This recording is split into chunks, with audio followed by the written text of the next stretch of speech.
ഓരോ ദിവസവും അതിനിർണായകമായ വിവരങ്ങൾ പുറത്തു വന്നുകൊണ്ടേയിരിക്കുകയാണ്.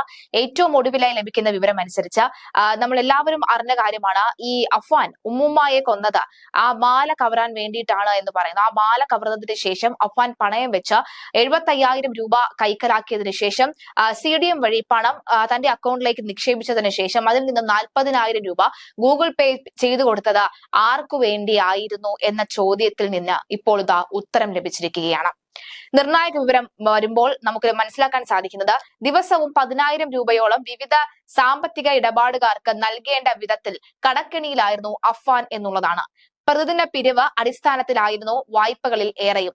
പാങ്ങോട് താമസിക്കുന്ന മുത്തശ്ശിയെ കൊലപ്പെടുത്തി തട്ടിയെടുത്ത സ്വർണം പണയം വെച്ചത് 40,000 രൂപ കല്ലറയിലെ ക്യാഷ് ഡെപ്പോസിറ്റ് മെഷീനിൽ നിക്ഷേപിച്ച ശേഷമാണ് അഫ്വാൻ പലർക്കും ഗൂഗിൾ പേ വഴി അയച്ചതെന്നാണ് കണ്ടെത്തിയത്. പണം കൊടുത്തതിൽ മാണിക്കൽ പഞ്ചായത്തിലെ സഹകരണ സ്ഥാപനത്തിലെ പ്രതിദിന കളക്ഷൻ ഏജന്റും ഉൾപ്പെടുന്നുണ്ട്. കടബാധ്യത സംബന്ധിച്ച് അഫ്വാന്റെ പിതാവും അഫ്വാനും 2 മൊഴികളാണ് പറയുന്നത്. അഫ്വാന്റെ മൊഴിയും പിതാവ് അബ്ദുൾ റഹീം നൽകിയ വിവരങ്ങളും തമ്മിലുള്ള പൊരുത്തക്കേടിൽ ഇതുവരെയും ഒരു വ്യക്തത വരുത്താൻ പോലീസിന് സാധിച്ചിട്ടില്ല. അതേസമയം പ്രതി അഫ്വാനെ മെഡിക്കൽ കോളേജ് ആശുപത്രിയിൽ നിന്ന് പൂജപ്പുര സെൻട്രൽ ജയിലിലേക്ക് കഴിഞ്ഞ ദിവസം രാത്രി തന്നെ മാറ്റി. ഈ ഘട്ടത്തിൽ ഏറ്റവും ഒടുവിലായി മനസ്സിലാകുന്നത്, അഫ്വാൻ താൻ സ്വയം ആത്മഹത്യ ചെയ്യുമെന്ന ഭീഷണി മുഴക്കി എന്നുള്ള വിവരം വരുന്നുണ്ട്. കാരണം ഈ കൂട്ട ആത്മഹത്യക്ക് തിരിഞ്ഞ അല്ലെങ്കിൽ കൂട്ട ആത്മഹത്യക്ക് തയ്യാറായിരുന്ന അഫ്വാനും അഫ്വാന്റെ കുടുംബവും മരണഭയത്തെ മുന്നിൽ കാണാത്ത ഒരു വ്യക്തി കൂടിയാണ് അഫ്വാൻ എന്ന് വ്യക്തമാണ്. അങ്ങനെയെങ്കിൽ ബാക്കി എല്ലാവരെയും കൊന്നതിന് ശേഷം, അവരെല്ലാവരെയും ഈ ലോകത്ത് നിന്ന് പറഞ്ഞതിന് ശേഷം താനും മരിക്കും, ഞാനും മരിക്കും സാറേ എന്നുള്ളൊരു വാക്ക് അഫ്വാന്റെ വായിൽ നിന്ന് വീണിട്ടുണ്ടെന്നാണ് മനസ്സിലാകുന്നത്. അതുകൊണ്ട് തന്നെ അഫ്വാന് പ്രത്യേക നിരീക്ഷണം ഏർപ്പെടുത്തി മറ്റ് കടുങ്കായി ഒന്നും അഫ്വാൻ സെല്ലിനകത്ത് ചെയ്യാതിരിക്കാൻ വേണ്ടിയുള്ള എല്ലാ നിരീക്ഷണത്തിലുമാണ്. കയ്യും കാലും സെല്ലിൽ കെട്ടിയിട്ട നിലയിലായിരുന്നു ആശുപത്രിയിൽ ഉണ്ടായിരുന്നപ്പോൾ അഫ്വാൻ കിടന്നിരുന്നത്. ഇപ്പോഴും പ്രത്യേക നിരീക്ഷണം അഫ്വാന് മേലുണ്ട് എന്ന് വ്യക്തമാവുകയാണ്. അഫ്വാന് ആരോഗ്യ പ്രശ്നങ്ങൾ ഇല്ല എന്നും പൂർണ്ണ ആരോഗ്യവാനാണെന്നും മെഡിക്കൽ ബോർഡ് റിപ്പോർട്ട് നൽകിയിട്ടുണ്ട്. ജയിലിലേക്ക് മാറ്റിയതും ഈ അടിസ്ഥാനത്തിൽ തന്നെയാണ്. കഴിഞ്ഞ 7 ദിവസമായി അഫ്വാൻ ചികിത്സയിലായിരുന്നു. 8ാം ദിവസമാണ് ജയിലിലേക്ക് മാറ്റിയത്. അഫ്വാനെതിരെ കേസ് രജിസ്റ്റർ ചെയ്തിരിക്കുന്ന വെഞ്ഞാറമൂട് പോലീസും പാങ്ങോട് പോലീസും ഇനി കസ്റ്റഡി അപേക്ഷ സമർപ്പിക്കും. അഫ്വാനെ കസ്റ്റഡിയിലെടുത്ത് തെളിവെടുപ്പ് നടത്തുകയും ചോദ്യം ചെയ്യുകയും ചെയ്താൽ മാത്രമേ കൊലപാതകം സംബന്ധിച്ച കൂടുതൽ വിവരങ്ങൾ ലഭിക്കുകയുള്ളൂ എന്നാണ് പോലീസ് പറയുന്നത്. കുടുംബത്തിന്റെ സാമ്പത്തിക പ്രതിസന്ധിയാണ് കൊലപാതകത്തിന് കാരണമെന്നാണ് അഫ്വാൻ മൊഴി നൽകിയിരിക്കുന്നത്. എന്നാൽ ഇതിൽ കൂടുതൽ വ്യക്തത വരുത്തേണ്ടതുണ്ട്. ആരൊക്കെയാണ് പണം നൽകിയത്, എന്തൊക്കെ സാമ്പത്തിക ഇടപാടുകളാണ് കുടുംബം നടത്തിയത് തുടങ്ങിയ കാര്യങ്ങൾ അറിയാനുള്ള ശ്രമത്തിലാണ് പോലീസ്. വെഞ്ഞാറമൂട് കൂട്ടക്കൊലക്കേസിൽ പ്രതി അഫ്വാനെ കസ്റ്റഡിയിൽ വിട്ടുകിട്ടാൻ ഇന്ന് പോലീസ് കോടതിയെ സമീപിക്കും.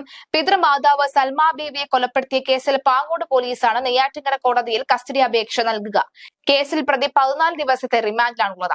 മെഡിക്കൽ കോളേജിൽ നിന്ന് ഡിസ്ചാർജ് ചെയ്തതിനെ തുടർന്ന് കഴിഞ്ഞ ദിവസം ഇയാളെ പൂജപ്പുര സെൻട്രൽ ജയിലിലേക്ക് മാറ്റുകയായിരുന്നു. റിമാൻഡ് കാലാവധി അവസാനിക്കുന്നതിന് മുൻപ് കസ്റ്റഡിയിൽ വാങ്ങി തെളിവെടുപ്പ് നടത്താനാണ് പോലീസ് ആലോചിക്കുന്നത്. സംഭവത്തിൽ രജിസ്റ്റർ ചെയ്തിട്ടുള്ള 3 കേസുകളിൽ വെവ്വേറെ തെളിവെടുപ്പ് നടത്തണം. തെളിവെടുപ്പ് നടത്തുമ്പോൾ കനത്ത സുരക്ഷ ഒരുക്കേണ്ടതുണ്ട്. ഇതിന് കൂടുതൽ സമയം ആവശ്യമായി വരും. ഇക്കാര്യങ്ങളെല്ലാം ഉൾപ്പെടുത്തിക്കൊണ്ടായിരിക്കും കസ്റ്റഡി അപേക്ഷ നൽകുന്നത്. കുടുംബാംഗങ്ങളെയും പെൺ സുഹൃത്തിനെയും ആക്രമിച്ച ശേഷം ആത്മഹത്യ ചെയ്യാൻ അഫ്വാൻ എലിവിഷം കഴിച്ചിരുന്നു എന്ന് പോലീസിനോട് പറഞ്ഞിരുന്നു. ഇതിന്റെ കൂടി അടിസ്ഥാനത്തിലാണ് ഇയാൾ കസ്റ്റഡിയിലും സെല്ലിലും ഇയാൾ ആത്മഹത്യക്ക് ശ്രമം നടത്താനുള്ള സാധ്യത കൂടുതലാണെന്ന് വ്യക്തമാകുന്നത്. മാത്രമല്ല, അഫ്വാന്റെ വേഷം ഇപ്പോൾ നോക്കിക്കഴിഞ്ഞാൽ ഷർട്ടും ഒരു ലുങ്കിയുമാണ് ഉടുത്തിരുന്നത്. അതും ഏറെ ഭയപ്പെടുന്നതൊന്നും തന്നെയാണ്. എന്തായാലും തെളിവെടുപ്പിനായി അഫ്വാൻ വരും. ഇനി അഫ്വാന്റെ പലതരത്തിലുള്ള നാടകങ്ങൾ നടത്താനുള്ള സാധ്യതയുണ്ട്. ഇപ്പോഴും അഫ്വാന്റെ നാടകങ്ങൾ നടത്തും, സെല്ലിനകത്ത് നടത്തുമോ എന്നൊക്കെ തന്നെ കണ്ടറിയേണ്ടതുണ്ട്. തുടർന്ന് എന്തായാലും തിരുവനന്തപുരം മെഡിക്കൽ കോളേജ് ആശുപത്രിയിൽ പ്രവേശിപ്പിച്ചതിന് പിന്നാലെയാണ് ചികിത്സയിൽ കഴിഞ്ഞത്. ശനിയാഴ്ച അഫ്വാനെ ജയിലിലേക്ക് മാറ്റാനായിരുന്നു നേരത്തെ നിശ്ചയിച്ചിരുന്നത്. എന്നാൽ രക്തത്തിലെ പ്ലേലെറ്റുകളുടെ എണ്ണം കുറഞ്ഞത് അടക്കമുള്ള ആരോഗ്യ പ്രശ്നങ്ങളെ തുടർന്ന് മാറ്റിയില്ല. ഇന്നലെ ഉച്ചയോടെ അഫ്വാന്റെ ആരോഗ്യനില തൃപ്തികരമാണെന്ന് ഡോക്ടർമാർ പോലീസിനെ അറിയിക്കുകയായിരുന്നു. പിന്നാലെ ജയിലിലേക്ക് മാറ്റുന്നതിനുള്ള നടപടിക്രമങ്ങൾ ആരംഭിച്ചു. ചൊവ്വാഴ്ച 2 മണിയോടെ ജയിൽ വകുപ്പിനുള്ളിൽ നിന്ന് ഉദ്യോഗസ്ഥർ ആശുപത്രിയിലേക്ക് എത്തുകയും ഡിസ്ചാർജ് സമ്മറി ഉൾപ്പെടെയുള്ളവ പരിശോധിച്ച് നടപടികൾ പൂർത്തിയാക്കുകയും ചെയ്തു. 3 അഫ്വാൻ 5 കൊലപാതകങ്ങൾ നടത്തിയത്. അതിനാൽ തന്നെ വിവിധ പോലീസ് സ്റ്റേഷനുകളിലാണ് കേസ് രജിസ്റ്റർ ചെയ്തിട്ടുള്ളത്. ഇവയിലെല്ലാം അറസ്റ്റ് രേഖപ്പെടുത്തിയിട്ടുണ്ട്.